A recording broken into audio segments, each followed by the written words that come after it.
Chair Cantrell, Present. Vice Chair Ponte. Is that her on? Online, present. Yes. Commissioner Tilka Here. and Commissioner McLaughlin, she's absent at the moment. She's going to be late, probably about half an hour, she said. 15 minutes to a half an hour. All right.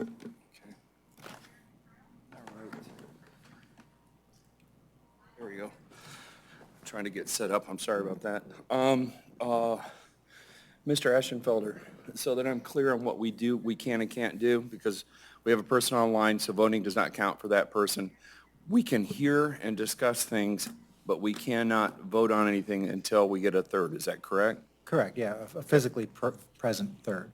All right, thank you.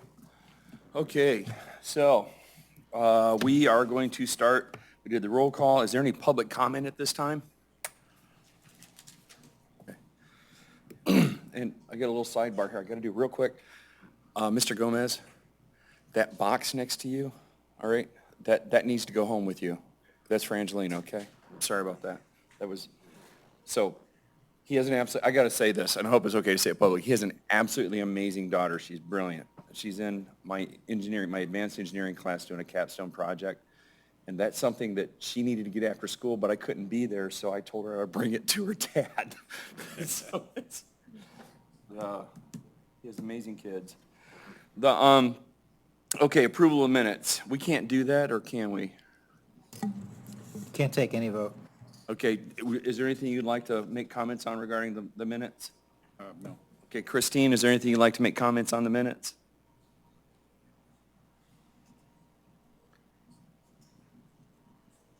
Christine? Okay. Hopefully we can get her in a second here. Can we go ahead and do the HR report? Is that all right? Absolutely. I do apologize. I didn't get enough time to put it in the packet. I was trying to get all the references from the comp study, and it takes some time to get those, unfortunately. We do have a couple open positions. We've got our Public Works technician still open due to turnover. We've got a recreation leader part-time position due to turnover, a parking enforcement officer due to an internal position change, so that's a good one, and a grounds maintenance worker part-time. So if anyone knows anyone, let me know. We had the pleasure to hire a planner too after a long search. We are very happy with Jay. I think he's going to be a great team member. The Code Compliance 2 position, that was the internal hire from parking, so we were able to make her from part-time to full-time. And we also hired a part-time marina attendant, and that position was open due to also an internal position going to part-time. So we're just shifting people around a little bit. Sounds like you guys have done a lot in the last. We have. Yeah, that's cool. That's We awesome to hear have. you got people on board. That's good. That's great. Yes, and I just signed up for a job fair at Seminole High School as well. I believe it is April 22nd, if I'm not mistaken. It might be the 10th, I can't remember. But I'm going to bring our fire department, Public Works, hopefully Mr. Gomez can join us as well, to not only get volunteers, internships, but to get people involved in the career path of what government can do. Before we leave, I'm sorry, go ahead. I think we did. Did we do that last year too? We had a good result. We went to a Pinellas County career fair, but I want to say it was for first responders only. Seminole High School is a direct feeder from this neighborhood anyway, so that's Yes. great. And I'm trying not to be biased here because I do work there, so we'll just put that out there. All right. There is a person I'd like to get you in touch with, if you don't mind. Her name's Mariana Leslie. And there are certain situations over the summer where the state of Florida will pay the students employment at about $15 an hour up to 40 hours a week throughout the summer. So if there's a person you're interested in that's an 11th or even a graduating 12th grader, you could actually have a little safety net. You could actually put a person in there in an internship and find out, is this really somebody that's suitable for positions you're trying to hire for? But Mariana Leslie's responsible for placement of those folks. Okay. So I'd love to get you guys in touch with that and see Absolutely. if we can make something happen there. Absolutely. Because I know we've got amazing kids that need jobs. Yes. Yeah. And we're going to have the Trash Pirates and the Trash Turtles give us information. So if people need Bright Futures hours or just want to volunteer, we can give that to them as well. Okay, So- if you could even send that information to me, I could share it with all the National Honor Societies. Absolutely. As well as the 2 magnet programs, because they're the ones that need to know that for the bright futures. Yeah, I'll definitely be willing to share that. Okay, anything else on HR so I don't move on, because all we can do right now is talk. You're fine. Okay. So I don't know if we want to talk about this yet, but I do have information about the PTO sick leave donation in there, the stuff that I was able to gather. And then I also have the references from the comp and classification study. So it's up to you. Okay, Dr. Tilka, you cool to talk about it? Christine, are you there yet? Wait for it. Yeah, Okay, cool. Are you? I'm here. Can you hear me? Yes, I did. We're talking about the HR, real quick. I don't want to jump around. So on the HR, are you okay for us to talk about the compensation study that you just mentioned? Yeah. What was that? The classification compensation study references, Okay, and as well as the PTO donation. PTO donations, which is where we talked about that's how you would actually pay it out, or is that how we would I terminate it? think it's a little bit of both, how we divvy out the hours and how we pay it out in the bank. Okay, the two of you guys okay to talk about that? Christine? Good for me. Yep, good for Okay, me. Let's do it. Let's talk about it. All right, so the city of Madeira Beach, we do have the sick time donation, like I said, in the packet here. I believe it's actually on the back side of the HR, the first page. This is our donation of time. We only take hour for hour. We don't take a pay base per hour from the employee who donated the time per se. So that gets paid out by the employee who's taking it. So if someone is donating time at $22 an hour, but someone who's at $15 an hour takes those hours, we pay at $15 an hour. They do stay into a bank for future use, so they cannot be given back to the employee. And I believe that we can only do a maximum of 24 hours currently right now. Is that by law or by rule? I believe it is by our rule, Okay, our policy. all right. Let's see. Then we've got Town of Bel Air. They're pretty much the same way, but they can only donate 16 hours per fiscal year. Per fiscal year? Mm-hmm. Okay. So I'm assuming for Bel Air, it's one of those things that if they want to remain in the bank, they have to continually contribute to the bank. She didn't specify in that per se. She just said an employee is allowed to donate up to 16 hours per fiscal year to another employee. You said it's Bel Air, not City of St. Petersburg. No, Town of Bel Air. It's Bel Air. I'm trying to look through this and figure out which page I need to look at. So, can I just clarify, Megan, you said you do match rate to the what you're putting in the bank, so if it's a lower rate, you will put it in at that salary rate, and you have an accounting system for that? We do not. We just do hour by hour and then put those hours into the employee's sick leave and paycom, if you will, for the week that they need it. And it gets paid out at the hourly rate of the employee who's taking it. Okay. How is it accrued? It is accrued, it depends on the level of the employee, on how many years they've been here, but typically from 1 to 5 years, it's 6.66 annual, and I believe 8 hours per sick a month. Okay, more specifically, when it's accrued, it's not just the hour? Is it the amount that they make at that Just the time? hours. Just the hours. Hour for hour. Do you have like an average basis you use for how much it costs for PTO for employees? Is that what you go by for budgeting purposes? I don't believe so. No, not for budgeting, but we account for it at year end.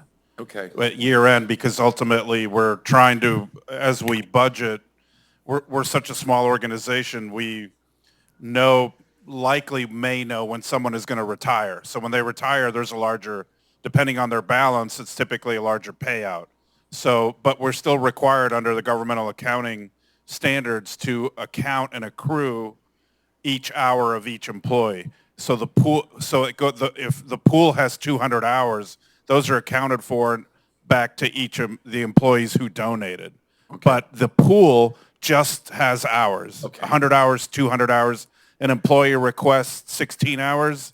Those 16 hours come out of the pool into the employee that requested those 16 hours are paid at that employee's current hourly rate.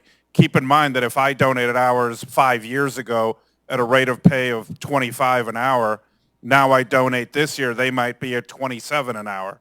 So that's why we don't really have we can't put a value for the sick leave pool, but it's just not really necessary. It's hour for hour, as Ms. Powers explained. Okay.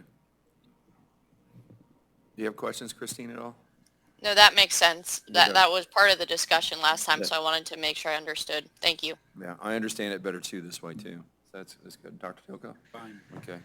And then there was another item, and I think, is that what we're looking at in front of us? Yeah, the Okay. emails here are all the PTO donation emails specifying what they do. Some gave me their actual policy, and then some just gave me a form or a blanket statement. Do you have a recommendation of what you and Mr. Gomez would say that we should look at as we move forward?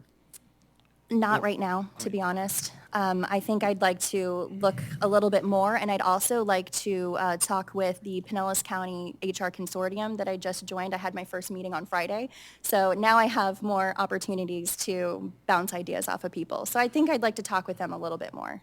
Would you bring that back to us so that way we Absolutely. can, because I know we're not going to finish this month. So Absolutely. could you please bring that back so we know, we get a better idea of what's realistic?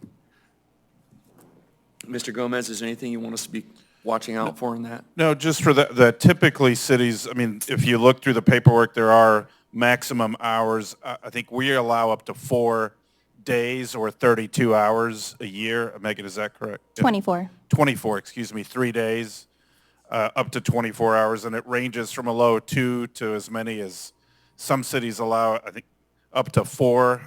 I think there was one that had 5, but it's typically just a few days a year, and it's only once per year that employees are allowed to do that. And some cities restrict your availability to request.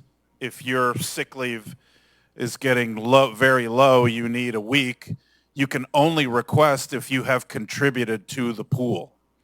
So that's important to note, and I think that's probably more common than not. So something that we will, bring and recommend. I think we're fine at, from my perspective, 3. Most our accruals per year, I think, are 12 a year for sick leave. So if somebody's donating up to 3, that's 25% of their sick leave. That's one way to look at it, but we'll bring you back some more, recommendation. We had other discussions, and I don't know if I can bring that up because I think it's in the other aspects of this. We had other discussions about thoughts on what we would do with sick leave going forward too, correct? We did, yes. Okay, all right. So that's everything in its place. There we go. Okay, there we go. Are you okay to move on to talk about the classification and complication of the bids? I'm good. Okay. Mr. Gomez, are you okay to move on with that? Okay, and Christine, are you ready? Yep. Okay. I just want to make a quick general thing, and then I have one big umbrella question to ask, okay? I went through each one of these. I looked at it, analyzed it, tried to set price off to the side. Not that it was not a factor, because there's one of them that I think is going to exclude itself because of the price. Yeah, and that's being honest, you know? When I looked at this, I was trying to find out what are the deliverables? What are they saying they're going to provide? And I can specifically state that there are 3 that stuck out as I started going through and reading things, as far as where I was concerned with what I was reading. I don't want to overspeak and say that other people shouldn't have input on it. I also made up a list of questions of things that I think we should reach out and ask. Absolutely. There was definitely not enough time for me to reach out and because I wanted to see documents, basically. I want to see what it is, what it looks like. I want to get some input from some of these people about questions, and I'll read those in a minute. But I would like to go through some of this just to talk about it. But I would like to be able to carry this forward by at least a month or whatever the rest of the group is agreeing to, and then come back where we can actually get some of these deliverables we're looking at, get copies of it, talk with people that are in the reference lists, and people that aren't in their reference list, okay? Some did tell me I have to do public records for those, so Okay. it probably will take me a little bit. It's fine. I am on spring break next week, and I really would like to do this. You know, I'm serious. So I would like to start, was there anyone that did not comply with the RFP? Is there anyone that submitted a proposal and it did not meet what our request was for the RFP? Because we need to know that as we start reviewing these. Sure. I believe that Clara said one of them was correct. One, Your microphone. Claire, is your microphone, please turn on your microphone. sorry. Thank you, Gomez.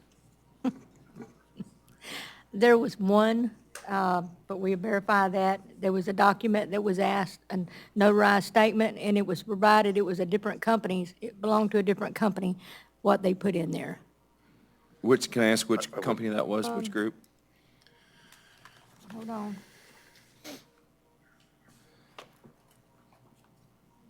It just sounds like it was a paperwork, Paperwork care? yeah, and it's not from my perspective, not a reason to disqualify a submitter. They had two companies, and they put the paperwork, the wrong paperwork in there and submitted it. Let's see, it was, That's something we can go back and clarify if we come down to discuss, right? If you want, again, it's like misspelling a word. Okay. I looked on Sunbiz, and both companies exist, Yeah. and they're separate officers, you know, whatever. And one is for an insurance brokerage company, and one is for, the one we have is a different. Clara, but which document are you referencing? It's, Garing. No, I meant, but the document itself. What did they submit It was a erroneously? drug-free workplace Yeah, certification. I'm not, again, that's It more was like one of the it's kind of like a documents. spelling error. From my perspective, my suggestion is it's not overly relevant, It wasn't a but fair enough area. I'm just from my perspective, I think we're looking at whether Yeah. the firm is qualified and can do I'm not saying yes or no to the firm. I'm simply saying, sounds like just a minor oversight by putting in the wrong document, but I understand if we want to, not allow them, I'm fine either way, but I don't see it as such a big issue. Said it was Gearing, right? The Gearing Group, Okay. or Gearing Group. From the public procurement perspective, responses have to be They have to be complete. responsive, Yeah. and the provider has to be responsible. And so responsive, did you give us everything we wanted? Yep. And so, but in almost every solicitation, the government agency reserves the right to waive minor irregularities or whatnot, which is kind of what the manager is talking about. So it's one thing if they gave us pricing, which is just wrong, or if they gave us reference, or they didn't give us references, and we said we need 5 references, that's substantive, and you saw it right there and you ignored it. If they gave us a wrong form or whatnot, if that vendor is otherwise deemed to be the most desirable to negotiate with, then they would be asked during that process to submit a corrected form. Okay. All right. Mr. Gomez, do you have things you would like to share? I'd like to hear what you have to say before because your input's very valuable in Well, this. we reviewed, our group reviewed comprising of our Fire Chief Clint Belk, Ms. Powers, Ms. Van Blargen, and myself, looked at all the submittals. As you stated, price aside, I think they can all do the work. It's really how clear, concise of a proposal they submitted. There's about 3, that I would consider above the other 5. But I don't know if you want to go through each one individually or how, I would, to save time, just go, I would like to know which ones would you recommend? That's the honest, I think that's the most realistic thing to do to start with. Which ones would you recommend? my recommendations were, and not in any specific order, but based on how, in reviewing them, AutoSolve, Yourself? Let me go to my notes, please. Right. they're actually, well, again, not in any order, but they do happen to be first because they're listed in the packet in alphabetical order. Okay, I'm just putting a note on my stuff. Okay, AutoSolve, Cody and Associates, okay.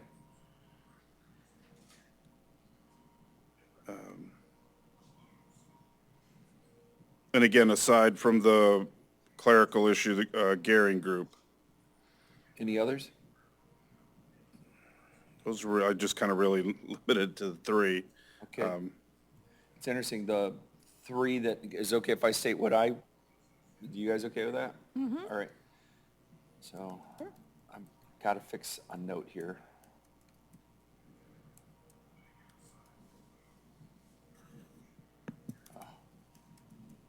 Okay, the three that I looked at, that I was interested in, AutoSolve is one, all right? Then Evergreen, Okay. and out of curiosity alone, being very real about this, being out of curiosity alone, because the deliverables they talk about were only 3 deliverables, which leaves me a little concerned. I want to know more about it, is Pontiflex. But when I looked at the others, I couldn't understand what it was that they were specifically stating their deliverables were. That doesn't mean that I understood what was going on. It's just what I could figure out from what I was looking at. But AutoSolve, I could tell you the two strongest for me are AutoSolve and Evergreen. Could do, if we are coming back, we do like a ballot thing, and everybody could, I would read aloud the ballot, what they came up with when they study and do their homework. I do have one thing on that with Evergreen. That is the one consultant I did not get great feedback from several cities. Which one? Evergreen. Okay, that's Yes. important to know. And that is in writing and in person. Who didn't? They said it was a struggle getting on the same page, so that's time wasted. And then some of the calculations weren't right, which again is time wasted. So we don't want to have to watch everything that they do. That's what we're paying them for. You're right. I absolutely agree. So that tells me we're back to AutoSolve. That's, It's first on the list. I mean, honestly, if that's a feedback you got, and I know we can't vote on it or anything like that, but if that's feedback, I would not prefer to waste any time with it. Right. Agreed. And we can see who the others come up with, and like I Yeah. said, we can Dr. do a Tilke, have ballot. you made any I have. thoughts?